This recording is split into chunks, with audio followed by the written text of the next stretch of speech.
Vijaya Karnataka web ವೀಕ್ಷಕರಿಗೆ ನಮಸ್ಕಾರ. ನಾನು ಬಾಲರಾಜ್ ತಂತ್ರಿ. ಸದ್ಯ ಬೆಂಗಳೂರಿನಲ್ಲಿ ಭಾರಿ ಚರ್ಚೆಯಲ್ಲಿ ಇರುವಂಥದ್ದು ಎರಡು ವಿಚಾರ. ಒಂದು ಮುಖ್ಯಮಂತ್ರಿಗಳ ಬದಲಾವಣೆ, ಇನ್ನೊಂದು ಬೆಂಗಳೂರಿನ ಟನಲ್ ರಸ್ತೆ ಬಗ್ಗೆ. ಬೆಂಗಳೂರು ಟನಲ್ ರಸ್ತೆ ಇದರಿಂದ ಏನೂ ಉಪಯೋಗ ಇಲ್ಲ ಅನ್ನೋದು ವಿಪಕ್ಷಗಳ ಆರೋಪ. ಇದು ಬೆಂಗಳೂರಿನ ಟ್ರಾಫಿಕ್ ಸಮಸ್ಯೆಗೆ ಒಂದು ಸೂಕ್ತ ಪರಿಹಾರ ಕೊಡುತ್ತೆ ಅನ್ನುವುದು ಸರ್ಕಾರದ ಒಂದು ನಿರ್ಧಾರ. ಈ ವಿಚಾರದ ಒಂದು ಬಗ್ಗೆ ಮಾತನಾಡಲು ಕರ್ನಾಟಕ ರಾಜ್ಯ ಟ್ರಾವೆಲ್ಸ್ ಮಾಲೀಕರ ಅಸೋಸಿಯೇಷನ್ ಸಂಘದ ಅಧ್ಯಕ್ಷರಾದಂಥ ರಾಧಾಕೃಷ್ಣ ಹೊಳ್ಳ ಅವರು ನಮ್ಮ ಜೊತೆಗಿದ್ದಾರೆ. ಅವ್ರ ಜೊತೆ ಈ ವಿಚಾರದ ಬಗ್ಗೆ ಚರ್ಚೆ ಮಾಡೋಣ. ಸರ್, ಕಾರ್ಯಕ್ರಮಕ್ಕೆ ಸ್ವಾಗತ. ನಮಸ್ಕಾರ ಸರ್. ಸರ್, ಹೆಬ್ಬಾಳದ ST ಮಾಲ್ನಿಂದ ಸೆಂಟ್ರಲ್ ಸಿಲ್ಕ್ ಬೋರ್ಡ್ವರೆಗಿನ 16.7 ಕಿಲೋಮೀಟರ್ ಈ ಟನಲ್ ರಸ್ತೆ, ನಿಮ್ಮ ಪ್ರಕಾರ ಇದು ಬೆಂಗಳೂರಿಗೆ ಬೇಕಾ? Comparely other cities, Delhi, Mumbai, Calcutta, Chennai ಇಂಥ ನಗರಗಳಲ್ಲಿ ವಾಹನ ಸಂಖ್ಯೆ ಮತ್ತು ರಸ್ತೆಗಳು ಕಿಲೋಮೀಟರ್ಗಳ ವಿಸ್ತೀರ್ಣ ಇದು ಕಂಪೇರ್ ಮಾಡಿದಲ್ಲಿ ನಮ್ಮ ಬೆಂಗಳೂರು ನಗರದಲ್ಲಿ ನೋಂದಾಯಿತ ವಾಹನಗಳ ಸಂಖ್ಯೆ 1,000 ಜನಕ್ಕೆ 870ರಷ್ಟು ವಾಹನಗಳು ನಮ್ಮ ಬೆಂಗಳೂರು ನಗರದಲ್ಲಿ ನೋಂದಾವಣೆ ಆಗಿದೆ. ಅಂದರೆ ಇಲ್ಲಿ 1,30,30,00,000ದಷ್ಟು ವಾಹನಗಳು ಬೆಂಗಳೂರು ನಗರದಲ್ಲಿ ಮಾತ್ರ ನೋಂದಾವಣೆ ಆಗಿದೆ. ಅದಲ್ಲದೆ ನಮ್ಮ ನಗರ ಅಕ್ಕಪಕ್ಕದ ರಾಜ್ಯಗಳಿಗೆ ಹೊಂದಿಕೊಂಡಿರೋದ್ರಿಂದ ಇಲ್ಲಿ ನಗರಕ್ಕೆ ಲೆಕ್ಕ ಸಿಕ್ಕದಷ್ಟು ವಾಹನಗಳು ಇಲ್ಲಿ ಓಡಾಡ್ತಾ ಇದೆ. ಅಂದರೆ ಸಾಧಾರಣ 1.5 ಕೋಟಿ ವಾಹನಗಳು ನಮ್ಮ ನಗರದಲ್ಲಿ ದಿನನಿತ್ಯ ಸಂಚಾರ ಮಾಡ್ತಾ ಇದೆ. ಆದರೆ ರಸ್ತೆಗಳು ಬಂದ್ಬಿಟ್ಟು ನಾವು ಕಂಪೇರ್ಲಿ ಡೆಲ್ಲಿ ಅಥವಾ ಅದರ್ ನಗರಗಳನ್ನು ಕಂಪೇರ್ ಮಾಡಿದರೆ ನಮ್ಮಲ್ಲಿರುವ ರಸ್ತೆಗಳು ಕಡಿಮೆ ಇದೆ. ಅದರಿಂದ ಆಗ್ಬಿಟ್ಟು ರಾಜ್ಯ ಬಂದ್ಬಿಟ್ಟು ಅತ್ಯಂತ ಅವಶ್ಯಕವಾಗಿ ತಗೊಳ್ಬೇಕಾದಂತೂ ಈಗ ಟನಲ್ ರಸ್ತೆ ಮಾಡೋದಾಗಲಿ ಅಥವಾ ಮೇಲ್ಸೇತುವೆಗಳು ನಿರ್ಮಾಣ ಮಾಡೋದು, ಡಬಲ್ ಟಕ್ಕರ್ ಹೈವೇಗಳು ನಿರ್ಮಾಣ ಮಾಡೋದರಲ್ಲಿ ಯಾವುದೇ ರಾಜಕೀಯಗಳನ್ನು ಬಳಕೆ ಮಾಡದೆ ಏನು ಇವತ್ತು ಸೈಂಟಿಫಿಕ್ ಆಗಿ ಇನ್ಸ್ಟಿಟ್ಯೂಷನ್ ಆಫ್ ಟೆಕ್ನಾಲಜಿಯವರು ಏನು ಹೇಳಿದಾರೋ, ನಮ್ಮ IITM ಅವರು ಯಾವ ಥರ ಹೇಳಿದಾರೋ ಅದರ ಥರನೇ ಅವರು ರಸ್ತೆಗಳು ನಿರ್ಮಾಣ ಮಾಡಬೇಕಾಗತ್ತೆ. ಓಕೆ, ಈ ಟನಲ್ ವಿಚಾರಕ್ಕೆ ಬಂದಾಗ ಸರ್, ಬ್ಯಾಂಗ್ಳೂರು ಟನಲ್ ಸುರಂಗ ಮಾರ್ಗ ವಿಚಾರಕ್ಕೆ ಬಂದಾಗ 17,780 ಕೋಟಿ ರೂಪಾಯಿ ಮೆಗಾ ಒಂದು ಪ್ರಾಜೆಕ್ಟ್ ಇದು.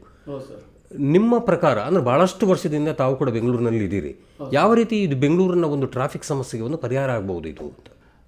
ನೋಡಿ ಸರ್, ಇವಾಗ ನಾವು ಈಗಾಗಲೇ ಬೆಂಗಳೂರು ಅಂತಾರಾಷ್ಟ್ರೀಯ ವಿಮಾನ ನಿಲ್ದಾಣ ಓಪನ್ ಆದಂಥ ಸಂದರ್ಭದಲ್ಲಿ ನಮಗೆ ಎಕ್ಸ್ಪ್ರೆಸ್ ಹೈವೇಯನ್ನು ಕೊಟ್ಟರು ಬೆಂಗಳೂರು ಏರ್ಪೋರ್ಟಿಂದ ಬೆಂಗಳೂರು ನಗರಕ್ಕೆ ಬರುವಾಗ.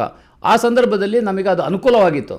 ಆದರೆ ಇವತ್ತು ಟ್ರಾಫಿಕ್ ಜಾಮ್ ಆಗಿಬಿಟ್ಟು ನಮ್ಮ ಏನು ಹೆಬ್ಬಾಳ ಫ್ಲೈಓವರ್ ಇದೆ ಅದು ಟ್ರಾಫಿಕ್ ಜಾಮು ಅತ್ಯಂತ ಜಾಸ್ತಿ ಬಾಟಲ್ ನೆಕ್ ಆಗಿ ನಿಂತ್ಕೊಂಡಿದೆ ನಮಗೆ.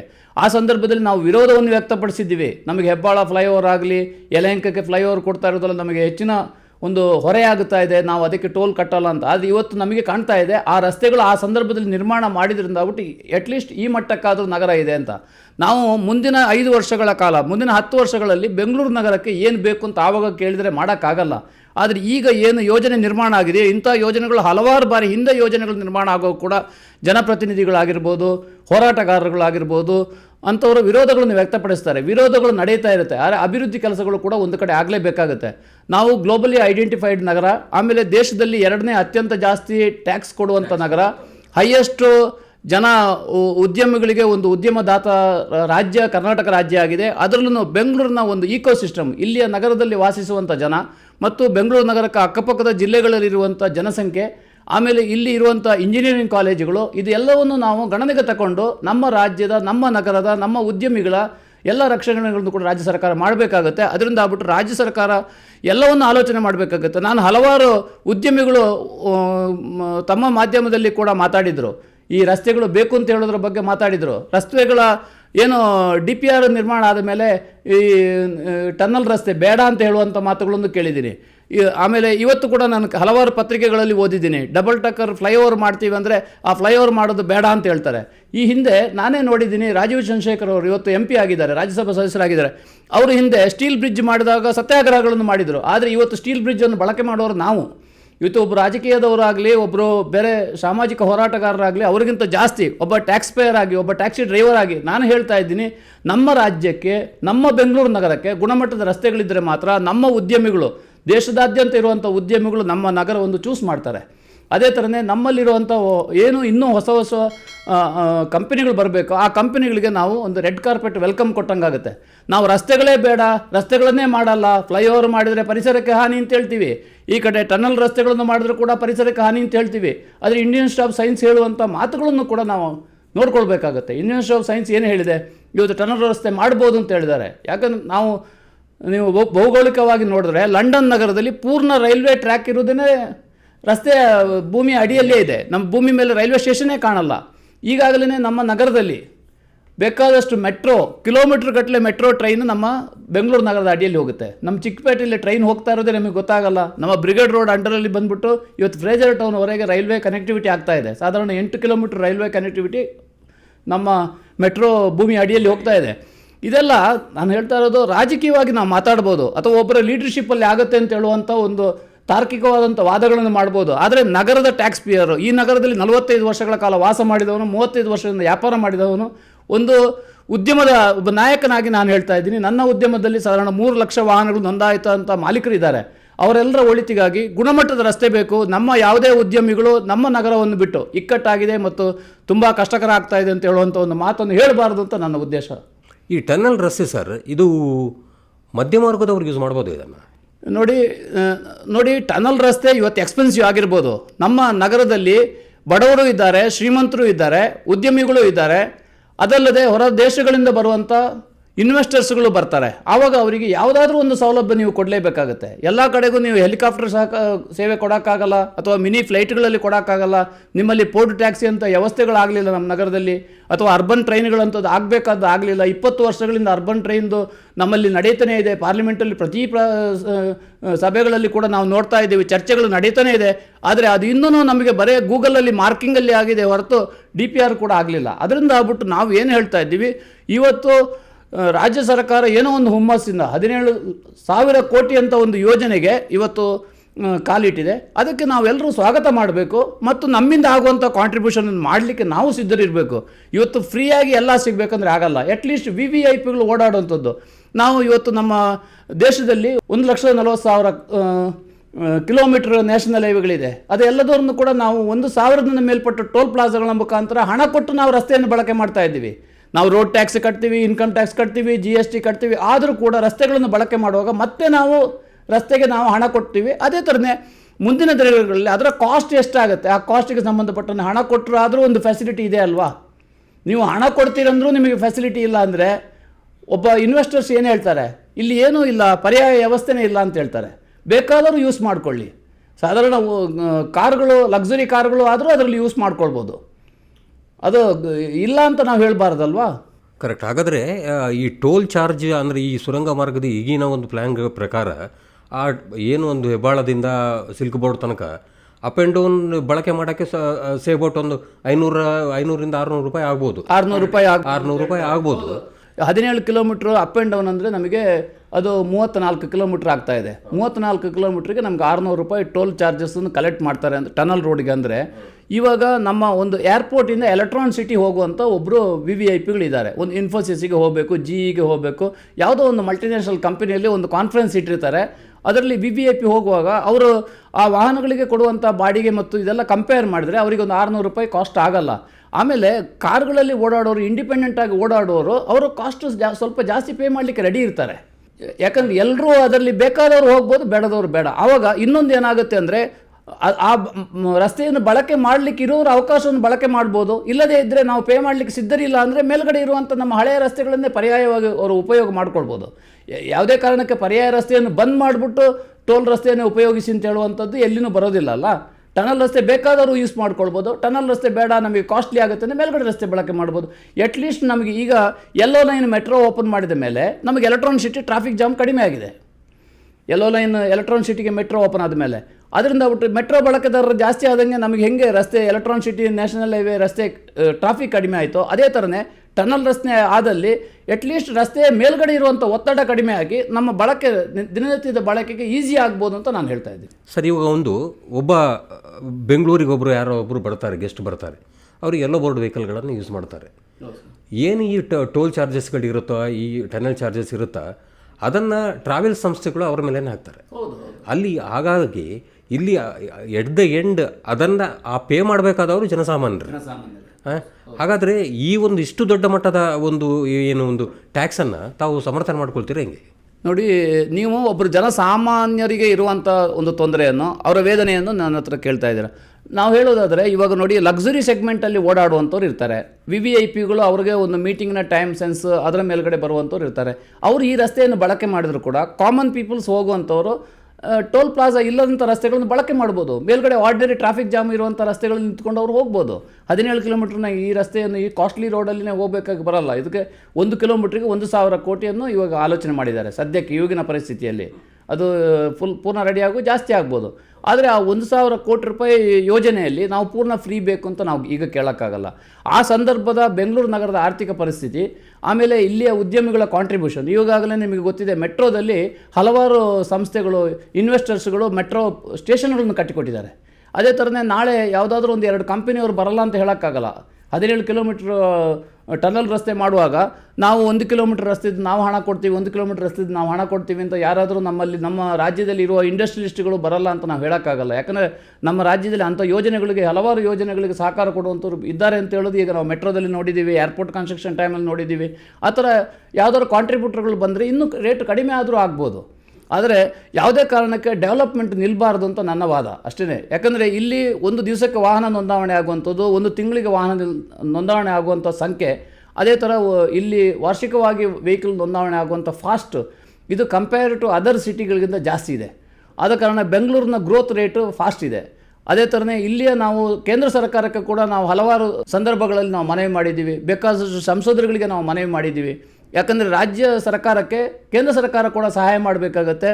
ನಿಮಗೆ ಈಗಾಗಲೇ ಗೊತ್ತಿರ್ಬೋದು, ನಾನು ಕೆಲವೊಂದು ವಿಷಯಗಳನ್ನು ಮಾಧ್ಯಮಗಳ ಮುಖಾಂತರ ಹೇಳೋಕ್ಕಾಗಲ್ಲ, ಖಾಸಗಿಯಾಗಿ ಹೇಳುವಂಥ ವಿಷಯಗಳು ನಾವು ಚರ್ಚೆ ಮಾಡೋಕ್ಕಾಗಲ್ಲ, ಸಂವಿಧಾನಕವಾಗಿರುತ್ತೆ. ಆದರೆ ನಮ್ಮ ರಾಜ್ಯಕ್ಕೆ ವಿಶೇಷವಾದಂಥ ಒಂದು ಕೇಂದ್ರ ಸರ್ಕಾರದ ಒಂದು ಸಹಕಾರ ಬೇಕಾಗುತ್ತೆ. ಯಾಕಂದರೆ ಕೇಂದ್ರ ಸರ್ಕಾರಕ್ಕೆ ಹೈಯೆಸ್ಟ್ ರೆವೆನ್ಯೂ ಜನ್ರೇಟ್ ಆಗುವಂಥದ್ದು, ಆಮೇಲೆ ನಮ್ಮ ದೇಶಕ್ಕೇ ಒಳ್ಳೆ ಹೆಸರು ತಗೊಂಡ್ಬರುವಂಥ ಒಂದು ಮೇಕ್ ಇನ್ ಇಂಡಿಯಾ ಪ್ರಾಜೆಕ್ಟ್ಗೆ ಸಪೋರ್ಟ್ ಆಗುವಂಥ ರಾಜ್ಯ, ನಗರ ಬೆಂಗಳೂರು ನಗರ ಆಗಿದೆ. ಇದಕ್ಕೆ ಕೇಂದ್ರ ಸರ್ಕಾರ ಹೆಚ್ಚಿನ ಅನುಕೂಲ ಕೊಡಬೇಕಾಗುತ್ತೆ. ಈಗ ಹೆಂಗೆ ಅಮರಾವತಿ ನಗರಕ್ಕೆ ಯಾವ ಥರ ಆಂಧ್ರ ಪ್ರದೇಶದಲ್ಲಿ ಸ್ಪೆಷಲ್ ಪ್ಯಾಕೇಜ್ಗಳನ್ನು ಕೊಡ್ತಾ ಇದ್ದಾರೆ, ಆ ಥರ ಬೆಂಗಳೂರು ನಗರಕ್ಕೆ ಕೂಡ ಕೊಡಬೇಕಾಗತ್ತೆ. ಇವಾಗ ನೋಡಿ, 15-20 ವರ್ಷಗಳಿಂದ ಆಗಬೇಕಾದಂಥ ಪೆರಿಫೆರಲ್ ರಿಂಗ್ ರೋಡ್ಗಳಾಗಲಿಲ್ಲ, ಭೂಮಿ ಒತ್ತುವರಿಗಳಾಗಲಿಲ್ಲ. ಅದೇ ಥರನೇ ಔಟರ್ ರಿಂಗ್ ರೋಡ್ಗಳಲ್ಲಿ ಬಾಕಿ ಆಗಿದ್ದ ಕೆಲಸಗಳು ಎಷ್ಟೋ ಬಾಕಿ ಇದೆ. ಫ್ಲೈಓವರ್ಗಳಾಗಬೇಕಾಗಿದೆ, ಚಿಕ್ಕ ಪುಟ್ಟ ಫ್ಲೈಓವರ್ಗಳಾಗಬೇಕಾಗಿದೆ, ಸಿಗ್ನಲ್ ಫ್ರೀ ಕಾರಿಡಾರ್ಗಳಾಗಬೇಕಾಗಿದೆ, ಅದಾಗಲಿಲ್ಲ. ಅರ್ಬನ್ ಟ್ರೈನ್ ಅಂತೂ ನಮ್ಮ ಕನಸಿನ ಮಾತಾಗಿ ನಿಂತ್ಕೊಂಡಿದೆ. ಇಂಥದ್ದೆಲ್ಲ ಕೆಲಸಗಳು ಕೇಂದ್ರ ಸರ್ಕಾರ ಮಾಡಬೇಕಾದದ್ದು. ಇನ್ನು NHAಗೆ ಕೆಲವೊಂದು ಕೆಲಸಗಳು ಸೇರುತ್ತೆ. ಇದನ್ನೆಲ್ಲ ಅವರ ಅವಧಿಯೊಳಗಡೆ ಮಾಡಿದರೆ ನಗರದ ಟ್ರಾಫಿಕ್ ಜಾಮ್ ಕಡಿಮೆ ಆಗ್ಬೋದು. ಯಾಕಂದರೆ ಪ್ರತಿಯೊಬ್ಬರು ಮೊನ್ನೆ ಬಂದ ಇವರು ಕೂಡ ಇಂಡಸ್ಟ್ರಿಯಲ್ ವಿಸಿಟಿಗೆ ಬಂದಂಥ ನಮ್ಮ ಇವರು ಶುಕ್ಲಾ ಅವರು ಕೂಡ ಹೇಳಿದರು, ನಮಗೆ ಬಾಹ್ಯಾಕಾಶದಲ್ಲಿ ಇದಕ್ಕಿಂತ ಸುಲಭವಾಗಿ ಹೋಗೋಕ್ಕಾಗತ್ತೆ, ಬೆಂಗಳೂರು ನಗರದ ರಸ್ತೆ ಜಾಮ್ ಜಾಸ್ತಿ ಇದೆ ಅಂತ. ಇಂಥ ಮಾತುಗಳು ಯಾಕೆ ಬರ್ತಾ ಇದೆ ಅಂದರೆ ಇದು ನಮ್ಮ ಜನನಾಯಕರ ಉದಾಸೀನ ಅಂತ ನಾನು ಹೇಳ್ತೀನಿ. ಯಾಕಂದರೆ ನಮ್ಮಲ್ಲಿ ಇಲೆಕ್ಟೆಡ್ ಲೀಡರ್ಗಳಿಗೆ ಒಂದು ಇರಬೇಕು, ನನ್ನ ಪೀರಿಯಡಲ್ಲಿ ಈ ಕೆಲಸ ಮಾಡಬೇಕು. ಹಿಂದೆ ವಿಧಾನಸೌಧ ಕಟ್ಟುವಾಗ ಕೆಂಗಲ್ ಹನುಮಂತಯ್ಯನವರಿಗೂ ಬಹಳ ವಿರೋಧವನ್ನು ವ್ಯಕ್ತಪಡಿಸಿದ್ರಂತೆ, ಅವರು ಮೈ ಮೇಲೆ ಬೀಳ್ತಾ ಇದ್ರಂತೆ. ಯಾಕಂದರೆ ಕೆಂಗಲ್ ಹನುಮಂತಯ್ಯವರ ಕೈಯಲ್ಲಿ ಒಂದು ಇಷ್ಟು ದೊಡ್ಡ ಒಂದು ಅಠಾರ ಕಚೇರಿಗೆ ಆಪೋಸಿಟ್ ಆಗಿ ಒಂದು ವಿಧಾನಸೌಧ ನಿರ್ಮಾಣ ಆಗ್ತಾ ಇದೆ ಅಂತ ಹೇಳುವಂಥ ಇದಿತ್ತಂತೆ. ನಾವು ಬೇಕಾದಷ್ಟು ವಿಷಯಗಳನ್ನು ನಮ್ಮ ಕರ್ನಾಟಕದ ಹಿಸ್ಟ್ರಿಯಲ್ಲಿ ನೋಡ್ಬೋದು. ಅದೇ ಥರನೇ ನಮಗೆ ಆಗಬೇಕಾದ ಕೆಲಸ ಏನಂದರೆ ಬೆಂಗಳೂರು ನಗರಕ್ಕೆ ಗುಣಮಟ್ಟದ ರಸ್ತೆ ನಿರ್ಮಾಣ ಆಗಬೇಕು. ನೀವು ಟನಲ್ ರಸ್ತೆ ಆದರೂ ನಿರ್ಮಾಣ ಮಾಡಿ, ಅಥವಾ ನೀವು ಡಬಲ್ ಟಕ್ಕರ್ ರಸ್ತೆ ಆದರೂ ನಿರ್ಮಾಣ ಮಾಡಿ, ಗುಣಮಟ್ಟದ ರಸ್ತೆ ನಿರ್ಮಾಣ ಮಾಡಲೇಬೇಕಾಗುತ್ತೆ. ಬೆಂಗಳೂರು ನಗರವನ್ನು ಅಂತಾರಾಷ್ಟ್ರೀಯವಾಗಿ ಗುರುತಿಸಬೇಕಂದ್ರೆ ಜಪಾನ್ ನಗರವನ್ನು ಅಥವಾ ಬೇರೆ ನಗರಗಳನ್ನು ಆಲೋಚನೆ ಮಾಡಬೇಕೆ ಹೊರತು ನಾವು ಅಭಿವೃದ್ಧಿ ಹೊಂದದ ನಗರಗಳನ್ನು ನಾವು ಹೋಲಿಕೆ ಮಾಡಬಾರ್ದು ಅಂತ ನನ್ನ ಒತ್ತಾಯ. ಸರ್, ಇದೇ ಟೋಲ್ ವಿಚಾರವಾಗಿ ಮುಂದುವರಿತಾ ಈಗ BMTC ಆಗಿರ್ಬೋದು ಅಥವಾ KSRTCಗೆ ಆಗಿರ್ಬೋದು, ಸರ್ಕಾರಿ ಸ್ವಾಮ್ಯದ ಸಂಸ್ಥೆಗಳು ಒಂದು ವೇಳೆ ಇದರ ಬಳಕೆ ಸ್ವಲ್ಪ ಜಾಸ್ತಿ ಆಗಲಿ, ಆದಾಯ ಜಾಸ್ತಿ ಬರಲಿ ಎನ್ನೋ ಕಾರಣಕ್ಕೆ ಸಾರಿಗೆ ಇಲಾಖೆಯವರು ಅದನ್ನೇ ಬಳಸಬೇಕು ಅಂತ ಏನಾದರೂ ಒಂದು ಆದೇಶ ಮಾಡಿದರೆ, ಅಪ್ ಆ್ಯಂಡ್ ಡೌನ್ 600 ರೂಪಾಯಿ ಒಂದು ಟ್ರಿಪ್ಪಿಗೆ ಅಂತ ಆದರೆ, ಒಂದು ಬಸ್ಸಿಗೆ ಒಂದು ಟ್ರಿಪ್ಪಿಗೆ ಅಪ್ ಆ್ಯಂಡ್ ಡೌನ್ 600 ರೂಪಾಯಿ ಆದರೆ, ಅದು ಎಟ್ ದ ಎಂಡ್ ಅದು ಪ್ರಯಾಣಿಕರ ಪಾಲಿಗೆ ಹೋಗುತ್ತಲ್ಲ, ಪ್ರಯಾಣಿಕರ ಮೇಲೆ ಹೋಗುತ್ತಲ್ಲ ಸರ್. ಈಗಾಗಲೇ ಅವರು BMTC ಏರ್ಪೋರ್ಟ್ ರೋಡ್ಗೆ ಹೋಗುವಂಥ ಗಾಡಿ ಆಗಲಿ ಅಥವಾ ರಾಮನಗರಕ್ಕೆ ಹೋಗುವಂಥ ವಾಹನಗಳಾಗಲಿ ಅವರು ಟೋಲ್ ಚಾರ್ಜ್ ಕಟ್ತಾ ಇದ್ದಾರೆ. BMTC ಆಗಲಿ KSRTC ಕೂಡ ನಮ್ಮ ಏನಿದೆ NHA ಇದು ಆದೇಶ ಏನಿದೆ ಅದೇ ಥರನೇ ಫಾಲೋ ಅಪ್ ಮಾಡ್ತಾ ಇದ್ದಾರೆ. ಆದ ಕಾರಣ ಇದು ಬಂದಾಗ ಅವರು ರಾಜ್ಯ ಸರ್ಕಾರದ ಕಾರಣ ರಾಜ್ಯ ಸರ್ಕಾರದ ನೆಗೋಷಿಯೇಷನ್ ಮಾಡಿಬಿಟ್ಟು ಅವ್ರು ಪೇ ಮಾಡಿದ್ರು ಮಾಡ್ಬೋದು. ಆದರೆ ಇನ್ನೊಂದು ಏನಂದರೆ ಎಕ್ಸ್ಪ್ರೆಸ್ ರೂಟ್ಗಳನ್ನ ವಾಹನಗಳು ಮಾತ್ರ ಅದರಲ್ಲಿ ಓಡಿಸಬೇಕಾಗುತ್ತೆ. ಯಾಕಂದರೆ 17 ಕಿಲೋಮೀಟ್ರ್ಗಳ ಇರೋದ್ರಿಂದ ಆಗ್ಬಿಟ್ಟು ಅವರು ಪೂರ್ಣವಾಗಿ ಆ ರಸ್ತೆಯನ್ನು ಬಳಕೆ ಮಾಡೋದು ಕಷ್ಟ. ಸರ್ವಿಸ್ ವಾಹನಗಳು, ಸ್ಟೇಜ್ ಕ್ಯಾರೇಜ್ ವಾಹನಗಳು ಬಳಕೆ ಮಾಡೋದು ಕಷ್ಟ. ಆದರೆ ಎಕ್ಸ್ಪ್ರೆಸ್ ವಾಹನಗಳು ಆ ರಸ್ತೆಯನ್ನು ಬಳಕೆ ಮಾಡಲಿಕ್ಕೆ ಅವಕಾಶಗಳಿದೆ, ಇದ್ದೇ ಇರುತ್ತೆ. ಹೌದು ಸರ್, ಈಗ ಟ್ರಾಫಿಕ್ ಸಮಸ್ಯೆಗೆ ಒಂದು ಪರಿಹಾರ ಕಂಡುಕೊಳ್ಳೋಕ್ಕೋಸ್ಕರ ಈ ಟನಲ್ ರೋಡ್ಗಳು ಮಾಡ್ತೀವಿ. ಟನಲ್ ರೋಡ್ ಹೋಗಿ ಒಂದು ಕಡೆ ಎಂಡ್ ಆಗುತ್ತೆ, ಎಲ್ಲಾದ್ರೂ ಒಂದು ಕಡೆ ಎಂಡ್ ಆಗಬೇಕು. ಸಿಲ್ಕ್ ರೋಡಲ್ಲಾಗಲಿ, ST ಮಾಲಲ್ಲಾಗಲಿ ಎಲ್ಲಾದ್ರೂ ಒಂದು ಕಡೆ ಎಂಡ್ ಆಗಬೇಕು. ಅಲ್ಲಿ ಮತ್ತೆ ಟ್ರಾಫಿಕ್ ಜಾಮ್ ಆಗಲ್ವಾ? ನೀವು ಸರಿಯಾದ ವಿಷಯವನ್ನು ಮಾತಾಡ್ತಾ ಇದ್ದೀರಾ. ಆ್ಯಕ್ಚುಲಿ ನಮ್ಮ ಎಲ್ಲರ ಉದ್ದೇಶ ಅದು ಒಂದೇ, ಟ್ರಾಫಿಕ್ ರೆಗ್ಯುಲೇಟರಿ ಇರಬೇಕು ಅಂತ ಹೇಳೋದು. ಇವಾಗ ನಮ್ಮ ಬೇರೆ ನಗರಗಳನ್ನು ನಾನು ಯಾಕೆ ಪದೇ ಪದೇ ಬೇರೆ ನಗರಗಳನ್ನು ಅಭಿವೃದ್ಧಿ ಹೊಂದಿದಂಥ ನಗರಗಳನ್ನು ನಾನು ಯಾಕೆ ಕಂಪ್ಯಾರಿಸನ್ ಮಾಡ್ತಾ ಇದ್ದೀವಿ ಅಂದರೆ, ಬೇರೆ ಎಲ್ಲ ನಗರಗಳಲ್ಲಿ ಕೂಡ ಎಲ್ಲ ವಾಹನಗಳು ಒಂದೇ ಟ್ರ್ಯಾಕಲ್ಲಿ ಹೋಗಲ್ಲ. ಇಲ್ಲಿ ಬಸ್ ಕೂಡ ಅದೇ ಟ್ರ್ಯಾಕಲ್ಲಿ ಹೋಗುತ್ತೆ, ಕಾರುಗಳು ಅದೇ ಟ್ರ್ಯಾಕಲ್ಲಿ ಹೋಗುತ್ತೆ, ಲಕ್ಸುರಿ ಟ್ಯಾಕ್ಸಿಗಳು ಅದೇ ಟ್ರ್ಯಾಕಲ್ಲಿ ಹೋಗುತ್ತೆ, ಆಂಬುಲೆನ್ಸ್ಗಳು ಅದೇ ಟ್ರ್ಯಾಕಲ್ಲಿ ಹೋಗುತ್ತೆ, 16 ವೀಲಿನ ಟ್ರಕ್ ಕೂಡ ಅದೇ ಅದರಲ್ಲಿ ಹೋಗುತ್ತೆ, ಬಿಲ್ಡಿಂಗ್ ಕನ್ಸ್ಟ್ರಕ್ಷನ್ ಮಾಡುವಂಥ ಸಾವಿರಾರು ಟ್ರ್ಯಾಕ್ಟರ್ಗಳು ಅದೇ ರಸ್ತೆಯಲ್ಲಿ ಹೋಗುತ್ತೆ, ಕ್ರೈನ್ಗಳು ಅದೇ ರಸ್ತೆಯಲ್ಲಿ ನಿಂತ್ಕೊಂಡು ಕ್ರೈನ್ ಅದರ ಕೆಲಸಗಳನ್ನು ಮಾಡ್ತಾ ಇದೆ. ಇದು ನಮಗೆ ಸರ್ವೇ ಸಾಮಾನ್ಯ ಆಗಿಬಿಟ್ಟಿದೆ. ನಮ್ಮ ಇಂಡಸ್ಟ್ರಿಯಲ್ ಹಬ್ ಏನಿದೆ ಇವತ್ತು, ಅವರೆಲ್ಲರೂ ಅವರವರ ಮಟ್ಟಕ್ಕೆ 1 ಕಿಲೋಮೀಟರ್ನ ವಿಸ್ತೀರ್ಣ ಮಟ್ಟಕ್ಕೆ ಅವರು ಟ್ವೀಟ್ ಮಾಡ್ತಾರೆ, ಟ್ಯಾಗ್ ಮಾಡ್ತಾರೆ ಹೊರತು ಪೂರ್ಣವಾದ ಬೆಂಗಳೂರಿನ ವ್ಯವಸ್ಥೆಯ ಬಗ್ಗೆ ಅವರು ತಲೆ ಕೆಡಿಸ್ಕೊಳ್ಳೋದಿಲ್ಲ. ನಾವು ನೋಡಿದಾಗ ಏನು ಹೇಳ್ತಾರೆ, ಅವರು ಬರೀ ಔಟರ್ ರಿಂಗ್ ರೋಡ್ ಬೆಳ್ಳಂದೂರು ಬಗ್ಗೆ ಮಾತಾಡ್ತಾರೆ, ವೈಟ್ ಫೀಲ್ಡ್ ಬಗ್ಗೆ ಮಾತಾಡ್ತಾರೆ, ಅಥವಾ ಎಲ್ಲಿಯೋ 2-3 ವರ್ಷಕ್ಕೆ ಹಿಂದೆ ಕೆರೆಯನ್ನು ನಾವು ನೋಡಿದ್ದೀವಿ, ಅಲ್ಲಿ ಒಂದು ಕನ್ಸ್ಟ್ರಕ್ಷನ್ ಆದ ಬಿಲ್ಡಿಂಗ್ ಇದೆ, ಅಲ್ಲಿ ಕಾರ್ ಪಾರ್ಕಿಂಗ್ಗೆ ನೀರು ಬಂದಿದೆ, ಅದರ ಬಗ್ಗೆ ಮಾತಾಡ್ತಾರೆ. ನಾವು ಕಣ್ಣಾರೆ 3 ವರ್ಷಕ್ಕೆ ಹಿಂದೆ ಅಲ್ಲಿ ಕೆರೆಯನ್ನು ನೋಡಿದ್ದೀವಿ. ಅಂದರೆ IT ಹಬ್ಬನ್ನು ಕಾನ್ಸಂಟ್ರೇಟ್ ಅವರು ಅಷ್ಟನ್ನು ನೋಡ್ಬಿಟ್ಟು ಅವ್ರು ಮಾಡ್ತಾರೆ. ನಾವು ಸಾರ್ವತ್ರಿಕವಾಗಿ ಥಿಂಕ್ ಮಾಡಬೇಕಾದೇನೆಂದರೆ, ಪೂರ್ಣವಾಗಿ ನಮಗೆ ಒಂದು ಮೊಬಿಲಿಟಿ ಸಿಸ್ಟಮ್ ಮತ್ತು ರೋಡ್ನ ಬಗ್ಗೆ ಕೂಡ ಒಂದು ರೆಗ್ಯುಲೇಟರಿ ಫಿಕ್ಸ್ ಆಗಬೇಕಾಗತ್ತೆ. ಅದಾದಲ್ಲಿ ಮಾತ್ರನೇ ಲಾರಿಗಳು ಯಾವ ಟೈಮಿಂದ ಯಾವ ಟೈಮ್ ಒಳಗೆ ಯಾವ ರಸ್ತೆಗಳನ್ನು ಬಳಕೆ ಮಾಡ್ಬೋದು, ಟ್ರ್ಯಾಕ್ಟರ್ಗಳು ಮತ್ತು ಕನ್ಸ್ಟ್ರಕ್ಷನ್ ವೆಹಿಕಲ್ಗಳು, ಈ ವೆಹಿಕಲ್ಗಳು ಯಾವ ಟೈಮ್ಗಳಲ್ಲಿ ನಮ್ಮ ರಸ್ತೆಗಳನ್ನು ಬಳಕೆ ಮಾಡಬೇಕು, ಇದರನ್ನೆಲ್ಲ ಇನ್ನೂ ಸ್ವಲ್ಪ ನಿಗದಿತವಾಗಿ ಮಾಡಿದ್ರೆ ಇನ್ನೊಂದು ಸ್ವಲ್ಪ ಇದೆಲ್ಲ ಈ ಒಂದು ಹಬ್ ಜಾಮ್ ಆಗುವಂಥದ್ದನ್ನು ನಾವು ಕಂಟ್ರೋಲ್ ಮಾಡ್ಬೋದು. ಯಾಕಂದರೆ ಇಂಡಸ್ಟ್ರಿಯಲ್ ಹಬ್ ಬಂದ್ಬಿಟ್ಟು IT-BT ಅವರಿಗೆ ಇರುವಂಥ ಬೇಕಾಗಿ ಸ್ಪೆಷಲ್ ಆಗಿ ಟ್ರೈನ್ ಕನೆಕ್ಟಿವಿಟಿಯನ್ನು ಫಾಸ್ಟಾಗಿ ಕೆಲಸ ನಡೀತಾ ಇದೆ, ಮೆಟ್ರೋ ವರ್ಕ್ಗಳು. ಅದರ ಜೊತೆಗೆ ಅಲ್ಲಿ ಕೆಳಗಡೆ ಪೂರ್ಣವಾಗಿ ಟ್ರ್ಯಾಕ್ಟರ್ಗಳು ನಿಂತ್ಕೊಂಡಿದೆ, ಕನ್ಸ್ಟ್ರಕ್ಷನ್ ಟ್ರ್ಯಾಕ್ಟರ್ಗಳು ನಿಂತ್ಕೊಂಡಿದೆ, ಕ್ರೈನ್ಗಳು ನಿಂತ್ಕೊಂಡಿದೆ. ಇದರಿಂದ ಆಗ್ಬಿಟ್ಟು ಡೇ ಟೈಮಲ್ಲಿ ವರ್ಕಿಂಗ್ ಅವರ್ಸ್ಗಳಲ್ಲಿ ಕೂಡ ಟ್ರಾಫಿಕ್ ಜಾಮು, ರಾತ್ರಿ ಇನ್ನೂ ಫುಲ್ ಆ್ಯಕ್ಟಿವ್ ಆಗಿ ಕ್ರೈನ್ಗಳು ಎದ್ದು ನಿಂತ್ಕೊಂಡ್ಬಿಡುತ್ತೆ. ಇದರಿಂದ ಆಗ್ಬಿಟ್ರೆ ರಾತ್ರಿ ಟೈಮಲ್ಲಿ ಪಾಳಿಯಲ್ಲಿ ಡ್ಯೂಟಿಗೆ ಹೋಗುವಂಥವರಿಗೆ ಮತ್ತೆ ಅವರಿಗೆ ಅದೇ ಡಿಸ್ಟರ್ಬೆನ್ಸ್ ಆಗ್ತಾ ಇದೆ.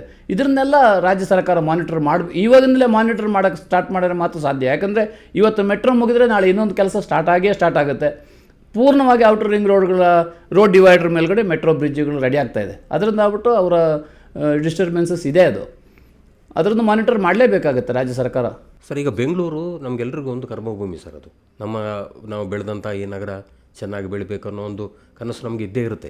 ಆದರೆ ಎಲ್ಲೋ ಒಂದು ಕಡೆ ನಮ್ಮ ಬೆಂಗಳೂರು ಸಿಟಿಯ ಒಂದು ಸಾರ್ವಜನಿಕ ಸೇವೆಗಳು, ಅದು BMTC ಇರ್ಬೋದು, ಮೆಟ್ರೋ ಇರ್ಬೋದು, ಇದರ ಸರ್ವಿಸ್ಗಳನ್ನು, ಇದರ ಫ್ರೀಕ್ವೆನ್ಸಿಯನ್ನು ಜಾಸ್ತಿ ಮಾಡಿದರೆ ಎಲ್ಲ ಒಂದು ಕಡೆ ಇಂತಹ ಒಂದು ಈ ಟನಲ್ ರೋಡ್ ಅಂತ ಒಂದು ಪ್ರಶ್ನೆ ಉದ್ಭವ ಆಗ್ತಿತ್ತ? ಇಲ್ಲ, ಟನಲ್ ರೋಡ್ ಇಲ್ಲಿಯ ಜನಸಂಖ್ಯಾ ಸ್ಫೋಟ, ಉದ್ಯಮಿಗಳು ಈ ಅವಕಾಶಗಳನ್ನು ಬಳಕೆ ಮಾಡುವಂಥದ್ದು, ಆಮೇಲೆ ಶಾಂತಿಯುತವಾದಂಥ ರಾಜ್ಯ, ಇದನ್ನೆಲ್ಲ ಬಳಕೆ ಮಾಡಿಕೊಂಡು ಇಲ್ಲಿ ಉದ್ಯಮಗಳು ಬರ್ತಾ ಇದೆ. ಇದನ್ನು ನಾವು ಇನ್ನೂ ಕಂಟಿನ್ಯೂಸ್ ಮಾಡಬೇಕಂದ್ರೆ ಇದೆಲ್ಲವೂ ಅವಶ್ಯಕತೆ ಇದೆ. ಟನಲ್ ರೋಡು ಬೇಕಾಗುತ್ತೆ, ಗುಣಮಟ್ಟದ ಮೆಟ್ರೋ ಸರ್ವೀಸಸ್ ಬೇಕಾಗುತ್ತೆ. ಇನ್ನೂ ಫಾಸ್ಟಾಗಿ ಇವಾಗ ಏನು 30 ಮಿನಿಟ್ಸ್ 15 ಮಿನಿಟ್ಸ್ ಮೆಟ್ರೋ ಓಡ್ತಾ ಇದೆ, ಅದನ್ನು ಇನ್ನೂ ಫಾಸ್ಟ್ ಮಾಡಬೇಕಾಗತ್ತೆ ಮೆಟ್ರೋ ಟೈಮ್ಸು. ಯಾಕಂದರೆ ಈ ಥರ ಮಾಡಿದಾಗ ಮಾತ್ರ ನಮಗೆ ಟ್ರಾಫಿಕ್ ಜಾಮನ್ನು ಅವಾಯ್ಡ್ ಮಾಡ್ಬೋದು. ಮೆಟ್ರೋ ಕನೆಕ್ಟಿವಿಟಿ ಇನ್ನೂ ಫಾಸ್ಟಾಗಿ ಡೆವಲಪ್ ಆಗಬೇಕಾಗುತ್ತೆ. ಹೌದು ಸರ್, ಎಲ್ಲೋ ಒಂದು ಕಡೆ ಈ ಒಬ್ಬರು ಟ್ರಾನ್ಸ್ಪೋರ್ಟ್ ಉದ್ಯಮಿಯಾಗಿ ಸರ್ಕಾರ ಎಲ್ಲಾದರೂ ಒಂದು ಸಾರ್ವಜನಿಕರಲ್ಲಿ ಒಂದು ಬಹಿರಂಗವಾಗಿ ಮನವಿ ಮಾಡಿಕೊಂಡು ಈಗಿರುವಂಥ ಏನು ಸಾರ್ವಜನಿಕ ವ್ಯವಸ್ಥೆ ಇದೆಯಾ, ಸಾರಿಗೆ ವ್ಯವಸ್ಥೆ ಇದೆಯಾ, ಅದನ್ನು ಹೆಚ್ಚಾಗಿ ಬಳಸಿ ಅಂತ ಮನವಿ ಮಾಡಿಕೊಂಡ್ರೆ ಎಲ್ಲೋ ಈ ಪ್ರೈವೇಟ್ ವೆಹಿಕಲ್ನವರು ರಸ್ತೆಗಿಳಿಯೋದು ಕಮ್ಮಿ ಆಗ್ಬೋದು ಹೆಂಗೆ ಅಂತ? ಇಲ್ಲ, ಸರ್ಕಾರದ ಚಿಂತನೆ ಇದೆ. ಅದಕ್ಕಾಗಿಯೇ ಅವರು ಹಿಂದೆ ಕಂಜಕ್ಷನ್ ಟ್ಯಾಕ್ಸ್ ಅಂತ ಹೇಳ್ಬಿಟ್ಟು ಒಂದು ಮಾತುಕತೆ ಬಂತು. ಆಮೇಲೆ ನೀವು ಹೇಳಿದ ಥರ ಓಪನ್ ಆಗಿ ಚರ್ಚೆಗಳು ಕಡಿಮೆ ನಡೀತಾ ಇದೆ. ಯಾಕಂದರೆ ಕೆಲವೇ ವಿಭಾಗಗಳಿಂದ ಮಾತ್ರ ಇವ್ರುಗಳಿಗೆ ಮಾತ್ರ ಚರ್ಚೆ ಮಾಡೋಕ್ಕೆ ಅವಕಾಶ ಸಿಗುತ್ತೆ. ಪ್ರತಿಯೊಬ್ಬರಿಗೂ ಕೂಡ ರಸ್ತೆ ಬಳಕೆ ಮಾಡೋವರಿಗೆ ಚರ್ಚೆ ಮಾಡುವಂಥ ಅವಕಾಶಗಳು ಕಡಿಮೆ ಆಗ್ತಾ ಇದೆ. ಯಾಕಂದರೆ ಒಂದು ವೈಟ್ ಕಾಲರ್ ಪೀಪಲ್ಗಳನ್ನು ಮಾತ್ರ ಈ ಚರ್ಚೆಗಳಲ್ಲಿ ಅತ್ಯಂತ ಜಾಸ್ತಿ ಭಾಗಿಯಾಗಿದ್ದಾರೆ. ನಾನು ಹಲವಾರು ಸಂದರ್ಭಗಳಲ್ಲಿ ನಾನು ನೋಡಿದೆ.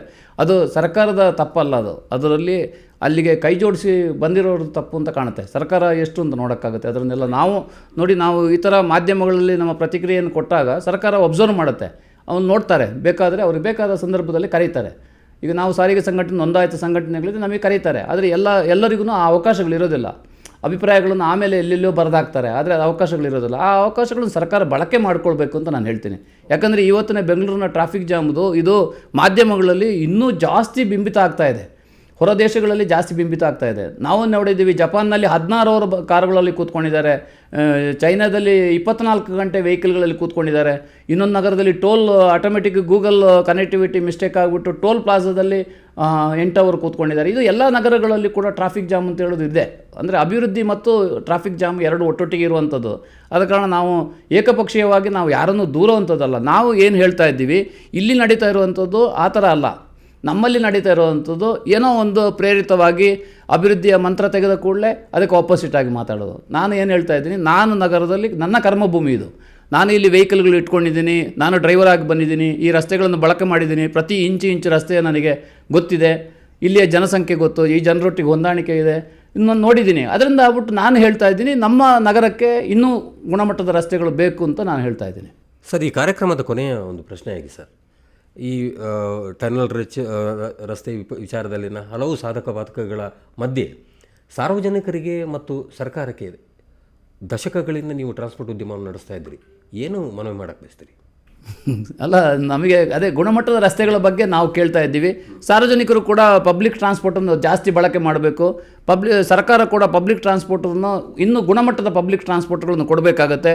ಈಗ ಇರುವಂಥ ವಾಹನಗಳಲ್ಲಿ ಇನ್ನೂ ಅಭಿವೃದ್ಧಿ ಹೊಂದಿದಂಥ ವಾಹನಗಳು, ಯಾಕಂದರೆ ಈಗ BMTC ಇದೆ, 6,000 ವೆಹಿಕಲ್ಗಳು ಸೇವೆ ಕೊಡ್ತಾ ಇದೆ. ಅದು ಇನ್ನೂ ಅದರಲ್ಲಿ ಕೂಡ ಇನ್ನೂ ಹೆಚ್ಚಿನ ವಾಹನಗಳು ನಮ್ಮ ಎಲ್ಲ ನಗರದ ಎಲ್ಲ ಭಾಗಗಳಿಗೂ ಕೂಡ ಸೇವೆಗಳನ್ನು ಕೊಡಬೇಕಾಗತ್ತೆ. ಆವಾಗ ಮಾಸ್ ಟ್ರಾನ್ಸ್ಪೋರ್ಟೇಷನ್ ಜಾಸ್ತಿ ಬಳಕೆ ಮಾಡ್ತಾರೆ. ಅದೇ ಥರನೇ ಮೆಟ್ರೋದ ಅವಧಿ ಕೂಡ ಕಡಿಮೆ ಮಾಡಬೇಕಾಗತ್ತೆ. ಕೆಲವೊಂದು ಕಡೆ 6 ನಿಮಿಷ ಇದೆ, ಅದರದ್ದು 3 ನಿಮಿಷ ಮಾಡಬೇಕಾಗತ್ತೆ. ಕೆಲವು ಕಡೆ 15 ನಿಮಿಷ ಇದೆ, ಅದನ್ನು ಕೂಡ ಕಡಿಮೆ ಮಾಡಬೇಕಾಗುತ್ತೆ. ಕೆಲವು ಕಡೆ ಬೆಳಿಗ್ಗೆ 5:30 6 ಗಂಟೆಯಿಂದ ಮೇಲೆ ಸ್ಟಾರ್ಟ್ ಆಗುತ್ತೆ. ಅಂಥ ಪ್ಲೇಸ್ಗಳಲ್ಲಿ ನಾವು 5:30 ಗಂಟೆ 5 ಗಂಟೆಯಿಂದಲೇ ಸ್ಟಾರ್ಟ್ ಮಾಡಬೇಕಾಗುತ್ತೆ. ಕೆಲವು ಕಡೆಗೆ ಇಂಡಸ್ಟ್ರಿಯಲ್ ಹಬ್ಗಳಿಗೆಲ್ಲ 24 ಅವರ್ಸ್ ಸೇವೆಗಳು ಬೇಕಾಗುತ್ತೆ. ಇವಾಗ IT-BT ವಲಯಗಳು 24/7 ವರ್ಕಿಂಗ್ ಇದೆ. ಆ ಪ್ಲೇಸ್ಗಳು 24/7 ಪಬ್ಲಿಕ್ ಟ್ರಾನ್ಸ್ಪೋರ್ಟ್ ಫೆಸಿಲಿಟಿಗಳನ್ನು ಕೊಡಬೇಕಾಗುತ್ತೆ.